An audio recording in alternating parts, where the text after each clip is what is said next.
So what happened in my case, like we wa- oh, sorry, what happened in our case? What happened in our case was we had planned to have a natural bath, and thankfully that's exactly what we had. But what happened was, first my waters broke at 37 weeks.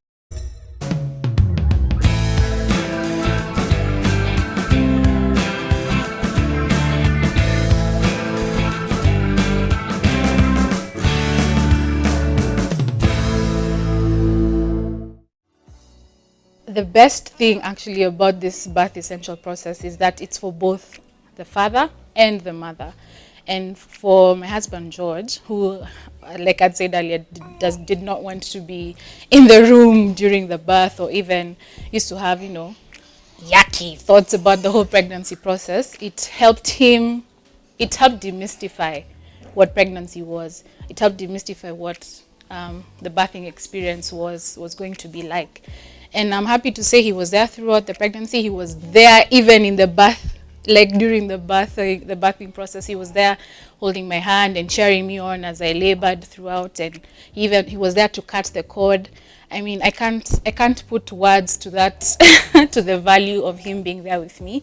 And I know right now I think he can even teach a birthing preparation class, because he really learned so much.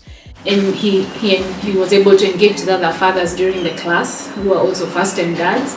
And yeah, I would definitely recommend that, even for you who'd want to come for the Birth Essential program, come with your partner, because it helps to make the whole journey easier for the both of you. Yes. So what happened in my case, like oh, sorry, what happened in our case? What happened in our case was, we had planned to have a natural bath, and thankfully that's exactly what we had. But what happened was, first my waters broke at 37 weeks. So we basically had Taji at 37 weeks. So in my case, what happened during the birthing process was, 37 weeks, my waters broke. Obviously, that's 3 weeks earlier than my baby's due date. But because we had Lucy on speed dial, we called her and we told her what had happened, that our waters had broken. And she advised us to, observe and see what would happen, whether the contractions would begin. Because during our birth preparation classes, you're taught about the different stages of labor. So we didn't panic. We didn't rush to hospital in an ambulance. We were calm. We called her. Okay, George was calm. I wasn't. And he called her and he told her what was happening. She asked him whether I was, having contractions, and I wasn't. So I actually stayed we were on and off on phone with Lucy, just explaining what was happening. And we stayed for about 12 hours waiting for the contractions to come, and they never did. So at that point is when she advised us to go to hospital, and that's when she was there as well. And unfortunately for me, I had to be induced. Now, being induced is basically the medicinal way of starting the contractions. So I was put on a drip, and let me tell you, the pain, it was on another level. Because what happens during labor is you have breaks between your contractions. But with induction, there's no break. You're having contractions every 5 seconds. But the good thing is, luckily for me, I didn't have to be induced for too long. The birth actually happened within 4 hours. The labor happened within 4 hours. And Lucy was there throughout. She was there rubbing my back. And when I was screaming, saying I want a CS, she told me no. We had agreed on, the natural birth process. And yes, after 4 hours, our baby came. So that was our journey through the labor. Yes. Now, because I was in a hospital, how Eve's mama, their role was to, visit me in hospital right after birth. Like I'd said earlier, Lucy was there throughout the labor process until the baby came. And the following day, she was there to check on our progress, and to check if I was able to breastfeed and how the baby was doing. And there were also home visits after we left hospital.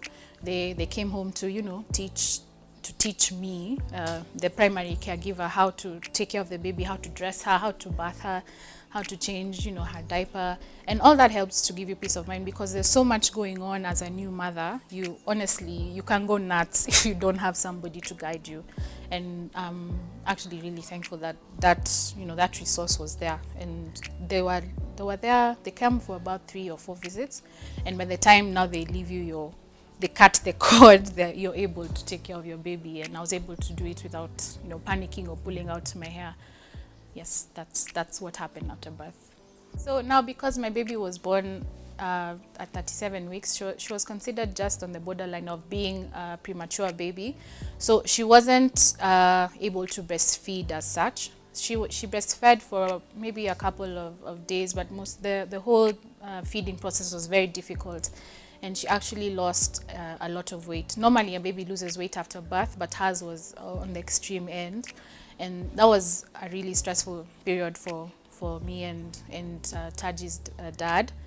But what happened was we were on the phone a lot with Lucy, trying to understand what was happening and why she wasn't breastfeeding, and whether there were other options, because breastfeeding is best for baby, definitely. And I had milk and I was ready to feed my child.